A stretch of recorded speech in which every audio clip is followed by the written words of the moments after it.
اس کو دین کا حصہ بنا دیا گیا، دین کا ایک اہم پہلو کہہ دیا گیا، اتنی اس کی اہمیت ہے، یعنی جس میں شرم و حیا نہیں کہتے ہیں اس کا دین بھی نہیں۔ بسم اللہ الرحمن الرحیم، بہت شکریہ، بڑا اہم موضوع ہے اور بڑی سعادت کی بات ہے کہ ہم ایک پریکٹیکل انسان کے ساتھ بیٹھے ہوئے ہیں جو اپنی ذمہ داری نبھا رہا ہے، تو اللہ تعالیٰ ان کی مساعی جمیلہ کو قبول فرمائے۔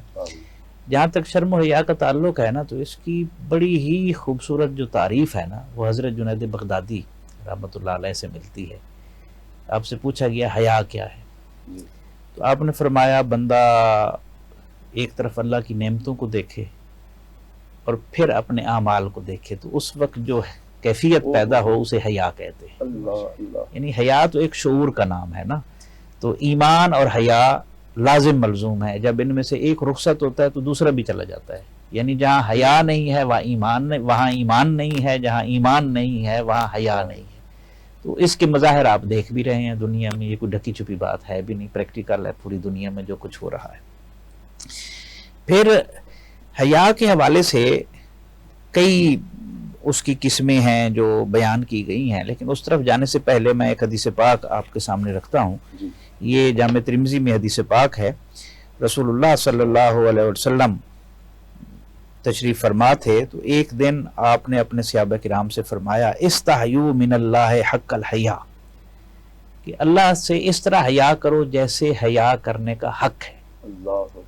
اب صحابہ کرام نے عرض کی الحمدللہ یا رسول اللہ صلی اللہ علیہ وسلم، ہم حیا کرتے ہیں، تو یہ اس سے کیا مراد ہے حق الحیا؟ انہوں نے استفساراً دیکھا ہوگا، تو رسالت مآب صلی اللہ علیہ وسلم نے فرمایا لیس ذالک، اس طرح نہیں، ولیکن من استحیا من اللہ حق الحیا، بلکہ حقیقت یہ ہے کہ جو اللہ سے اس طرح حیا کرے جس طرح حیا کرنے کا حق ہے، تو اسے کیا کرنا چاہیے؟ فَلْيَحْفَظِ الرَّاسَ وَمَا وَعَى، تو اسے چاہیے کہ اپنے سر اور سر کے اندر جو کچھ ہے اس کی حفاظت کرے۔ اب سارا خیالات ہیں، سارے وسوسے ہیں، ساری چیزیں ہیں، دماغ سے ہی سارا کام ہینڈل ہو رہا ہوتا ہے۔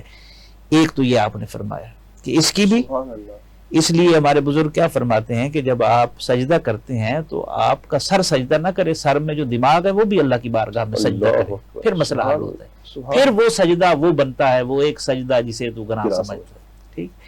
دوسرا آپ نے فرمایا وَلْيَحْفَظِ الْبَطَنَ وَمَا حَوَى، اور جو اچھا سر کے اندر اور چیزیں کیا ہے؟ آنکھیں ہیں، زبان ہے، یہ بھی تو اسی کے اندر ہے نا سارے کا سارا، کان ہے، ناک ہے، ساری چیزیں ہیں۔ اچھا دوسرا آپ نے فرمایا اور اسے چاہیے کہ پیٹ اور جو کچھ پیٹ کے اندر ہے اس کی بھی حفاظت کرے۔ اب ساری خواہشات نفسانی جو ہے اس کا مرکز تو پیٹ ہے، جو آپ کھاتے جائیں گے اس کے اثرات بھی سامنے آئیں گے۔ امام غزالی فرماتے ہیں کہ بعض اوقات بندہ ایک لقمہ کہیں سے کھا لیتا ہے جو جائز نہیں ہوتا، اس کی 30 سال عبادت پر وہ پانی پھیر دیتا ہے۔ بزرگ جو ہے وہ ہمارے بزرگ تو احتیاط کرتے تھے، وہ کہیں سے کھاتے ہی نہیں تھے، اور ہم ہوٹلیں ہی نہیں چھوڑتے اور چٹ پٹی چیزوں میں لگ گئے۔ یعنی جو اخلاص، جو نور، جو تقدس ماں کے ہاتھ کے کھانے میں ہے وہ کس اور کہاں سے مل سکتا ہے؟ لیکن نہیں، ہم ادھر ادھر گھومتے پھرتے رہتے ہیں اور پھر بعد میں اپنا مطلب سٹامک بھی خراب کر بیٹھے، السر کرا بیٹھے، بیمار ہو گئے، جسمانی بیماریاں، روحانیت بھی خراب، دونوں چیزیں گئی، دو چیزیں ہوگی۔ تیسری آپ نے فرمایا وَلْيَذْكُرِ الْمَوْتَ وَالْبَلَا، سبحان اللہ، تیسرا کام حیا کا حق اس وقت ادا ہوگا کہ آدمی اپنی موت کو یاد رکھے، اور موت کے بعد جو اس کے جسم پر گزرنی ہے، رزق کے خاک بننا ہے، اس نے ٹکڑے ٹکڑے ہونا ہے، گوشت پھٹنا ہے، ہڈیاں راکھ بن جانی ہے، خاک بن جانی ہے، تو اس کو وہ یاد کرے۔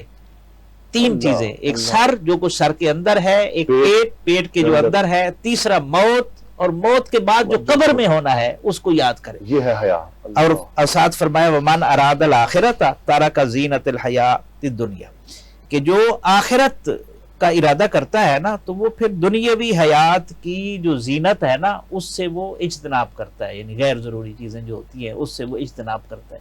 وہ کسی کا واصف علی واصف مرحوم کا جملہ ہے نا، زندگی ہم فرعون کی طرح گزارنا چاہتے ہیں اور انجام موسیٰ علیہ السلام جیسا چاہتے ہیں، ایسا ہو نہیں سکتا، جیسی زندگی گزاریں گے ویسا انجام ہوگا۔ اچھا حضور صلی اللہ علیہ وسلم نے یہ 4 چیزیں بیان فرمانے کے بعد فرمایا فمن فعل ذلک فقد استحیا من اللہ حق الحیا، جس نے یہ 4 چیزیں کر لی تو اس نے اس طرح اللہ سے حیا کیا جس طرح حیا کرنے کا حق ہے۔ سبحان اللہ، بہت خوب، بہت خوب۔ یہ حدیث پاک میں سارا کچھ بیان آ گیا، اور ان چیزوں کا بندہ حیا کر لے تو اس کی تو زندگی میں اور کیا جامع حدیث پاک ہے۔ سبحان اللہ، سبحان اللہ۔